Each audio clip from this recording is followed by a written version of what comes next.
Hello friends, in this video I'm going to highlight on two important issues. One is the management of intumescent cataract, and second is something which I call the sequential chop. This patient has been taken up under a peribulbar block, but in spite of having given a peribulbar block, I instill preservative-free 1% xylocaine in the anterior chamber. The cataract is intensely intumescent. It's important to stain the anterior capsule, and because the lens is very convex and the anterior chamber is shallow, there's a simple way in which you can make sure that the stain is adequately and evenly taken up by the anterior capsule, and that is to gently press on the corneal surface so that the stain gets evenly applied over the anterior surface of the lens capsule.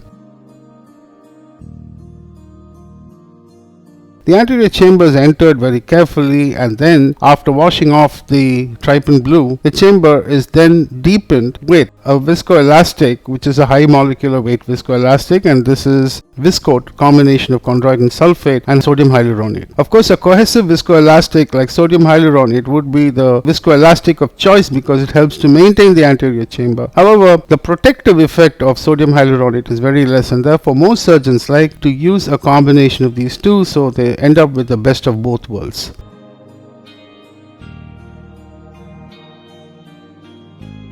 So once you raise a small flap, the flap is then completed to form a small 2 mm central capsular excess.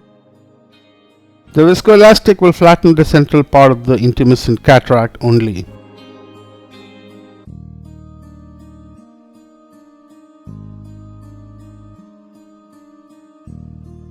Now once the small central excess is made, then we have to decompress the lens, and then I'm using an irrigation cannula, and see what happens when I depress the peripheral part of the anterior capsule. There seems to be a suspicious looking line that occurs. Did I actually puncture the anterior capsule? I'm not sure. Since the capsular excess is intact, I fill the chamber with viscoelastic and then use a Simcoe cannula in order to aspirate the cortex, because there's a lot of fluffy cortex that's creating the intumescence.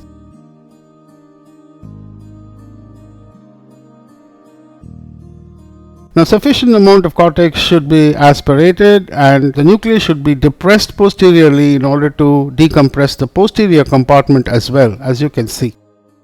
You see that line there? It looks like there is a peripheral tear of the capsule, but what really happened is that the trypan blue that formed an encrustation on the anterior capsule simply got separated, so giving a pseudo Argentinian flag sign kind of picture.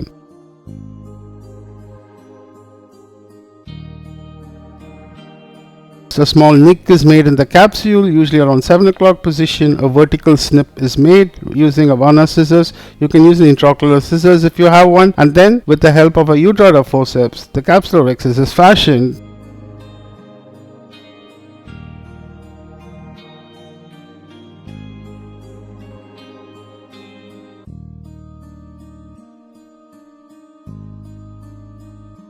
So the toughest part of the intumescent cataract has been handled, that is the creation of the capsular excess. Now let's move on to the nucleus management.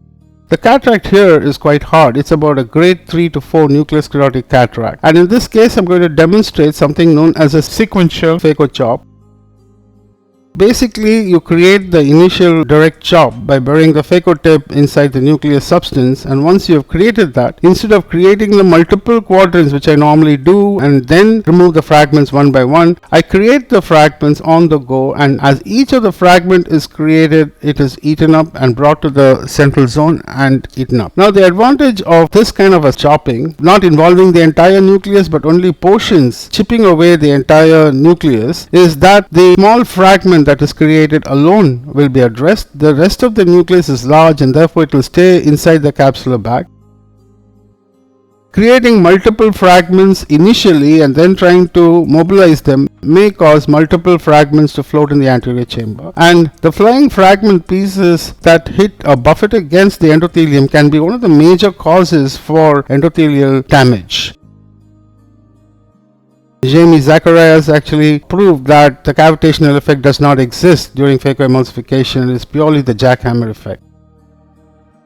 Now you see that I am breaking off small bits of fragment each time. The entire whole nucleus is left behind, and as each of these fragments get broken off, they are mobilized and eaten, and this will give you a very clean anterior chamber and a very good control over the entire phacoemulsification procedure. In harder cataracts, this is probably a great way to do it because the lens or the nucleus remains largely within the capsular bag. Only the small fragment that you've broken off from the main piece will be isolated, mobilized, brought to the central safe zone and successfully emulsified. The rest of the cortical aspiration is not difficult. There's a little amount of sticky cortex in the periphery which is washed off and the intraocular lens is implanted. Patient did extremely well, came with hand movements vision and went out with an unaided 6/9 vision the post-operative period with very clear cornea. Thank you for your attention.